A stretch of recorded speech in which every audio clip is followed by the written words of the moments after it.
안녕하세요. 제 나이가 올해 67입니다. 박영수라고 합니다. 제가 평생을 참 성실하게 나라의 녹을 먹는 공무원으로 살았습니다. 그러다 정년퇴직을 딱 하던 날 아들놈이 봉투 하나를 쓱 내밀더라고요. 열어보니까 비행기 티켓이 들어있지 뭡니까? 아버지, 그동안 고생하셨어요. 이제부턴 아버지 인생을 좀 사세요. 하면서요. 그렇게 제 인생 첫 해외여행이 그것도 저 혼자서 머나먼 이탈리아 로마로 정해졌습니다. 그때 심장이 어찌나 뛰던지 환갑 넘은 늙은 심장이 고장이라도 나는 줄 알았다니까요. 떠나기 전 며칠은 잠도 설쳤습니다. 아들 며느리는 걱정이 태산이었죠. 아버지, 혼자 괜찮으시겠어요? 말도 안 통하는데 위험하지 않을까요? 하면서요. 그럴 때마다 제가 아주 자신만만하게 스마트폰을 딱 보여주며 말했습니다. 걱정 마라. 나에겐 이 파파고가 있다. 요즘 세상이 얼마나 좋습니까?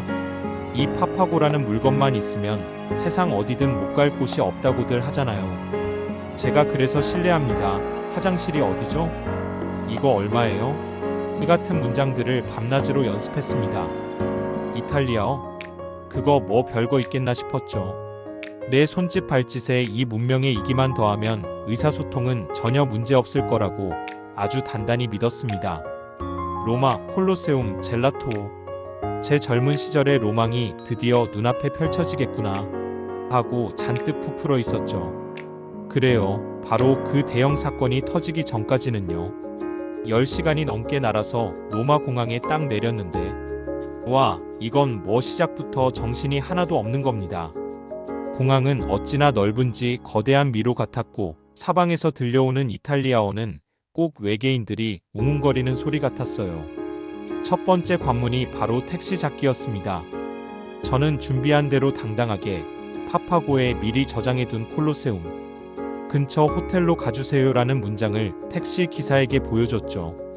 제 딴에는 이탈리아 사람처럼 보이고 싶어서 어색하게 알베르고 비치노 알 콜로세오 하고 읊조리기까지 했습니다.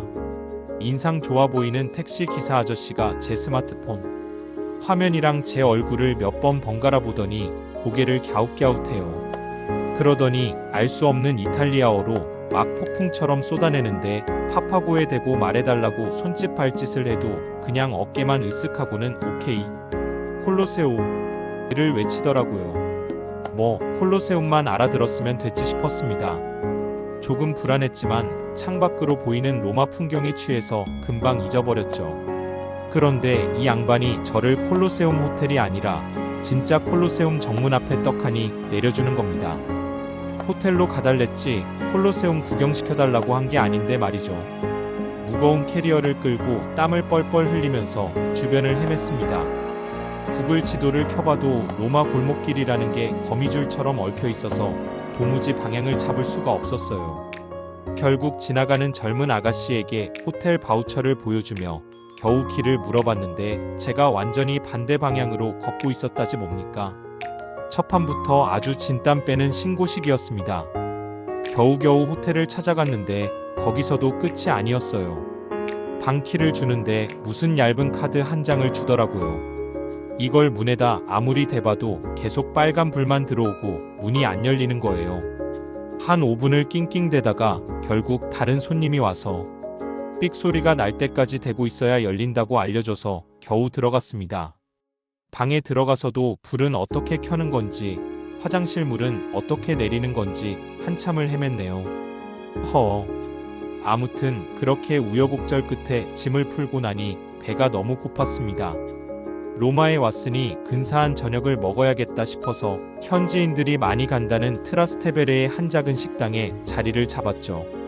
메뉴판을 보는데 온통 꼬부랑 글씨뿐이에요. 까르보나라 아마트리치아나. 이름은 들어봤지만 뭐가 뭔지 알 수가 있나. 그때 제 눈에 딱 들어온 단어가 있었으니 바로 GUPPA 디패스였습니다. 제가 또 눈치는 빨라서 GUPPA는 수프, 패스는 생선이라는 걸 알아챘죠. 올커니 생선 수프라니. 안 그래도 얼큰한 매운탕이 절실했던 참인데 이보다 더 완벽한 메뉴가 있을까 싶었습니다. 저는 이탈리아식 매운탕의 칼칼하고 시원한 맛을 상상하며 기대에 부풀어 자신만만하게 웨이터를 불렀죠.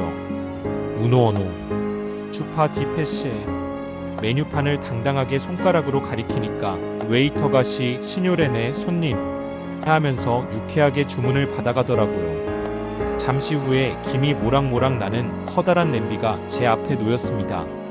드디어 이탈리아식 매운탕을 맛보는구나 하고 뚜껑을 여는 순간 제 눈을 의심했습니다. 이게 뭡니까? 제가 상상한 건 고춧가루 팍팍 풀고 마늘, 콩나물 듬뿍 들어간 시뻘건 매운탕이었는데 눈앞에 있는 건 토마토국에 해산물 몇 개 빠뜨린 듯한 멀건 음식이었어요. 일단 한 숟갈 떠먹어봤는데 비릿하고 시큼하고 밍밍하고 도저히 그냥 먹을 수가 없었습니다. 그래, 역시 한국인의 소울, 매운맛을 첨가해야겠다 싶었죠. 제가 다시 웨이터를 불렀습니다. 그리고 제 인생에서 가장 창의적인 보디랭귀지가 그때부터 시작됐죠. 제가 입에 바람을 넣고 후후 불면서 혀를 내미는 신용을 하고 손으로는 고추 모양을 만들어서 입에 불이 난 것처럼 손부채질을 하면서 외쳤습니다. 스파이시, 핫, 핫. 제 땀 흘리는 열연에 웨이터의 표정이 아주 심각해지더라고요. 잠시 고민하더니 주방으로 달려가는데 의기양양하게 들고 온 것이 작은 주전자에 담긴 뜨거운 물이었습니다. 제가 수프가 식어서 맛이 없다고 하는 줄 알았나봐요. 아니라고. 뜨거운 게 아니라 맵게 해달라고. 저는 더 다급해져서 고개를 절레절레 흔들었습니다. 이번에는 테이블 위에 있던 후추통 페퍼를 가리키면서 레드 페퍼를 외쳤죠. 제 콩글리시가 또 한 번의 오해를 낳을 줄은 꿈에도 몰랐습니다. 레드라는 말에 꽂힌 웨이터가 잠시 후에 나타나더니 이번엔 잔에 담긴 레드 와인을 한 잔 들고 오지 뭡니까? 음식과 함께 즐기라는 서비스라면서요. 환장할 노릇이었습니다. 그때부터 식당 안의 모든 사람들이 밥은 안 먹고 이 동양인 할아버지가 벌이는 기상천외한 수수께끼 쇼에 집중하기 시작했어요. 얼굴이 화끈거려서 혼났습니다. 하지만 포기할 수 없었죠. 최후의 수단으로 파파고를 켜서 음성 번역을 시도했습니다. 맵게 먹고 싶어요. 고춧가루 좀 주세요. 스마트폰에서 기계음이 흘러나오자 웨이터가 마침내 하면서 무릎을 탁 치더라고요. 그러고는 감격한 표정으로 저를 보며 페페론치노를 외치고는 주방으로 달려갔습니다. 드디어 소통이 됐다는 안도감에 물을 한 잔 들이켰죠. 그런데 그가 가져온 것은 올리브 오일에 절여진 새끼손가락만 한 빨간 고추 몇 조각이었습니다. 고춧가루가 아니라 고추 덩어리라니. 이쯤 되니 오기가 생겨서 제가 그 페페론치노를 숟가락으로 팍팍 으깨서 그 이탈리아식 매운탕에 몽땅 털어 넣었습니다. 그리고 국물을 한 숟갈 딱 떠먹는 순간 저는 그날 지옥을 맛봤습니다. 이탈리아의 작은 고추가 한국의 청양고추와는 차원이 다른 무기더군요. 입안에서 불이 나는 게 아니라 그냥 핵폭탄이 터진 것 같았어요. 눈물, 콧물이 범벅이 되고 기침이 쿨럭 터져 나왔습니다. 제 요란한 기침 소리에 웨이터는 물론이고 주방장이 뛰쳐나오고 다른 테이블 손님들까지 모두 자리에서 일어났습니다. 웨이터는 제가 목에 생선가시라도 걸린 줄 알고 등을 두드리고 주방장은 걱정스러운 얼굴로 저를 살피고 난리가 났죠. 저는 괜찮다고 손을 젓고 싶은데 너무 매워서 말을 할 수가 없었어요. 그저 워터만 외쳤습니다. 누군가 건네준 물을 3잔이나 연거푸 들이켜고 나서야 겨우 진정이 되더군요. 그 식당에 있던 모든 사람들이 저를 안쓰럽게 또 한편으로는 신기하게 쳐다보는데 어찌나 뻘쭘하던지 그냥 땀과 눈물로 범벅이 된 얼굴로 허허 웃고 말았습니다.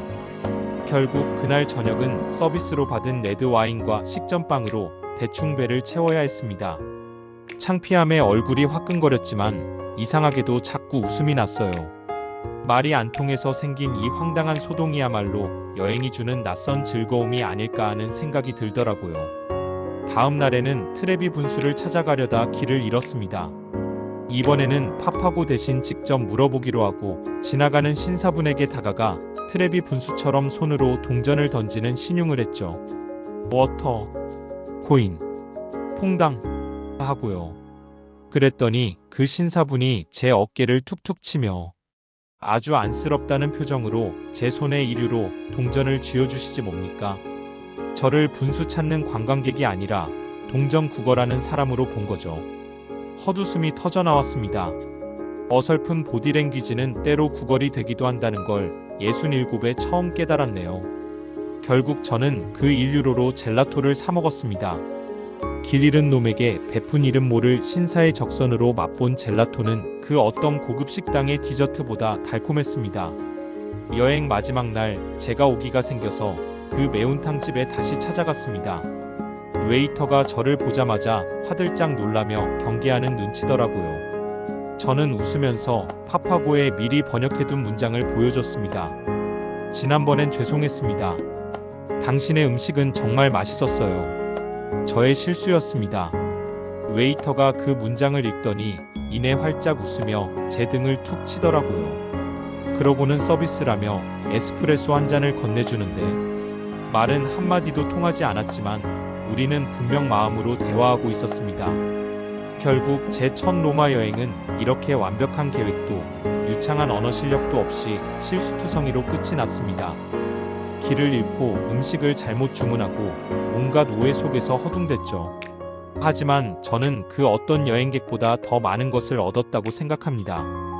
낯선 이의 친절, 소통의 소중함, 그리고 실수를 두려워하지 않을 용기 같은 것들이요.